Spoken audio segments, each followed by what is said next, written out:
नमस्कार साथियों, स्वागत आप सबों का। बिहार में 7वें चरण के नोटिफिकेशन नियमावली के इंतजार में सारे शिक्षक अभ्यर्थी परेशान हैं, परंतु अब तक सरकार की ओर से कोई स्पष्ट दिशा निर्देश निकल कर नहीं आया है।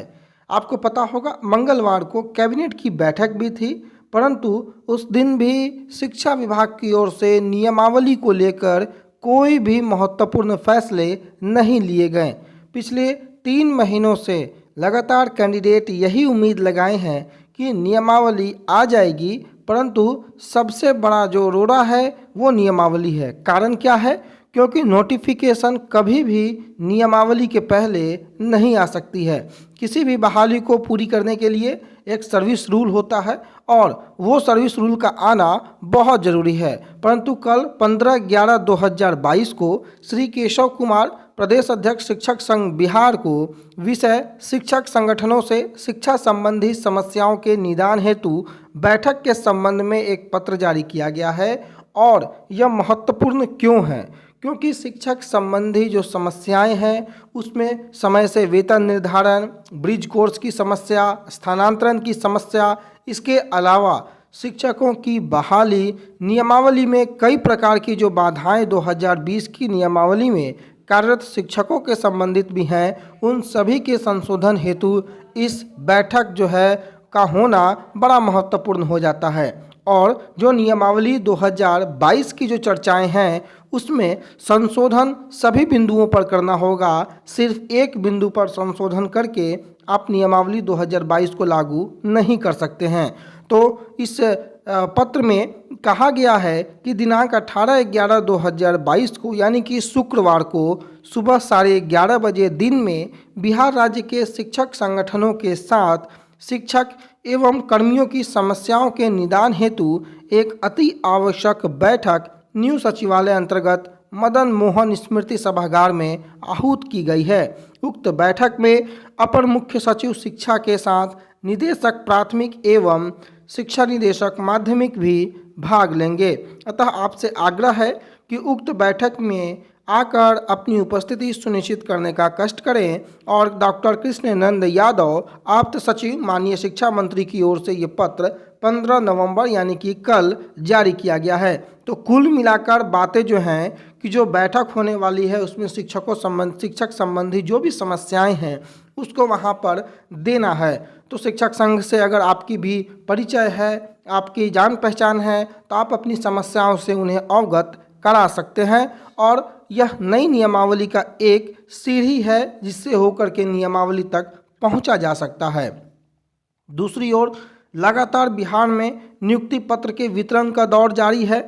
आप अगर देखेंगे, चाहे तेजस्वी प्रसाद यादव के ट्विटर हैंडल पर देखें, माननीय मुख्यमंत्री या जेडीयू के ऑफिशियल ट्विटर हैंडल पर देखें, लगातार नियुक्ति पत्र वितरण करने की बातें की जा रही हैं। पिछले दिनों जल संसाधन विभाग में भी नियुक्ति पत्र बांटी गई। अब चित्तरंजन गगन जो कि प्रवक्ता है, पहले भी इन्होंने कई बार खोखले वादे किए हैं।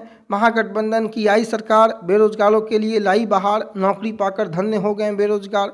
आप तेजस्वी प्रसाद यादव के फेसबुक पोस्ट में देखिए या फिर ट्विटर हैंडल में देखिए, लगातार 16 नवंबर 2022 को, यानी कि आज एक साथ जो है 10,000 से ज़्यादा नियुक्ति पत्र, ये कल की बातें हैं, 16 नवंबर कल थी, 10,000 से ज़्यादा नियुक्ति पत्र जो है पटना में गांधी मैदान में बांटने की बातें की गई थी। और इसे ऐतिहासिक बनाया गया था, जिसमें तेजस्वी प्रसाद यादव जो कि उप मुख्यमंत्री थे, वो विशिष्ट अतिथि विजय कुमार चौधरी जो कि पूर्व शिक्षा मंत्री और वर्तमान में वित्त, वाणिज्य, कर एवं संसदीय कार्य मंत्री हैं, उनकी भी उपस्थिति थी। और माननीय ऊर्जा तथा योजना विकास विभाग विजेंद्र प्रसाद यादव, इन मंत्री की भी गरिमामयी उपस्थिति थी। और कल बुधवार को 12:30 बजे गांधी मैदान पटना में यह नवनियुक्त पुलिसकर्मियों को नियुक्ति पत्र दिया गया।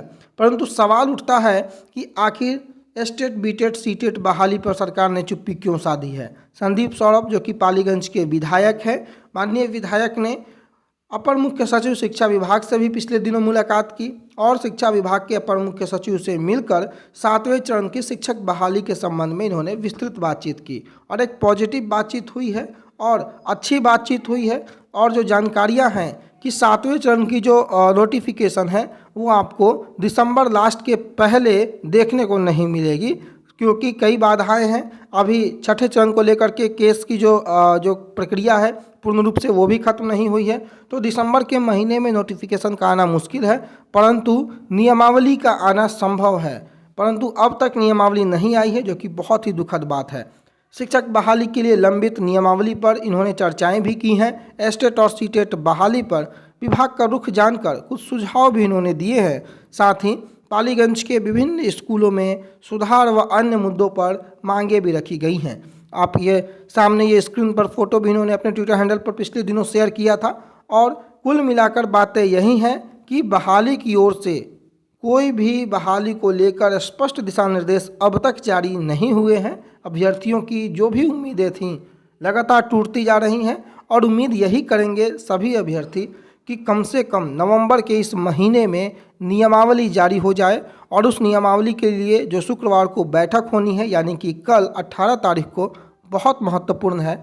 देखना होगा कि आगे उस बैठक में क्या कुछ निकल कर आता है। लेकिन फिलहाल के लिए पिछले 2-3 दिनों में जो भी घटनाक्रम घटित हुए थे, उन सभी घटनाक्रमों को मैंने इस वीडियो में समेकित करने का प्रयास किया।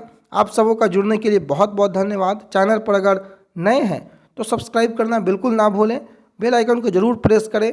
और हाँ, लगातार वीडियो नहीं आ पाने का सबसे प्रमुख कारण है कि कोई भी ऐसी बड़ी खबर नहीं आ रही है जिसको लेकर के वीडियो बनाया जा सके। इसी कारण से वीडियो में थोड़ा देरी हो जाता है।